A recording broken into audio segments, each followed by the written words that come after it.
Francesca Zambello. Where's Francesca? Where is she? A former Skylight artistic director. You're a tough act to follow. You're really tough.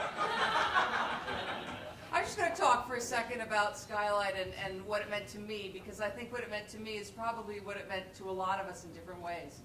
My first Skylight experience was in the early 1980s, where I met Colin Cabot on that TV. I was extremely young, as was he, very, very inexperienced, desperately wanting to direct some things on my own. And I went to Milwaukee. I met him. I met Claire in the Ashes at the same time. And he offered me a job. I mean, he really didn't know what he was doing. And he offered me a job. And it was to direct the Macropolis Case by Janacek, which has a lot of tunes that I'm sure everyone remembers. And we had, I remember in the pit, the joke was there was 2 pianos and a kazoo. And I mean, it's a very bizarre opera about a woman who lives like to be 1,000 years old. Anyway, so that was my introduction to the Skylight. And about 3 years later, I ended up with my wonderful colleague, Stephen Wadsworth, becoming the co-artistic directors of the company. And I spent actually about 7 years there, which were extremely happy, productive, fruitful years. When I look back on it, I think we used to do 8 shows a year there, which meant we programmed something like close to 60 shows.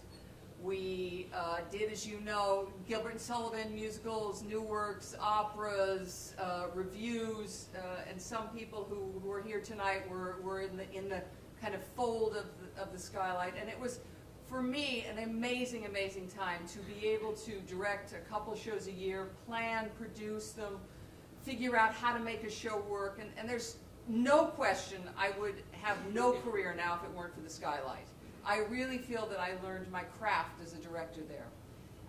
Everything from, believe me, I did clean the toilets a few times. And I definitely remember in that tire capping garage doing things like putting up stars on the wall myself with a glue gun, going to the costume shop because I didn't like something, it was midnight, and I ended up sewing it myself.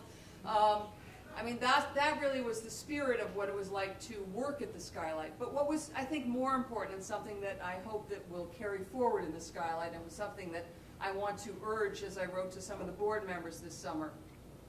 The Skylight is unique. There is no other theater company like it in the world. You cannot get that breadth of experience, that range of performances, that incredible sort of Skylight ethos, mixed with a sense of community. There are very few theaters where you are such an integral part of the community, where people may come from all over the United States to work there, but there is also an amazing troupe of what are called local artists, which sometimes people go, oh, local. Actually, that's the greatest thing about it. The fact that there is this tradition there of people who are performers, who are music theater performers, opera singers, the theater backstage workers, musicians, all in that community, which is not a great big city, remember, and that they're all there and they make this family. That's why we all work in the theater, right? It's because there's that sense of family that we want to be connected to. And that's what the Skylight has, is it has that sense of family that fits into the bigger community. And that is the thing that the company can never, ever lose sight of. And when people on a board, and I'm not going to dump on anybody because I'm really not up on all the politics, but what makes it so important is that when there is that kind of ethos, to lose that and not hold firm to those principles is something that is very, very sad. So I can only urge the people who are taking over now that they will look back on that mission statement, which I reread recently, which I wrote actually with Colin and Stephen, I don't know, that would be 25 years ago.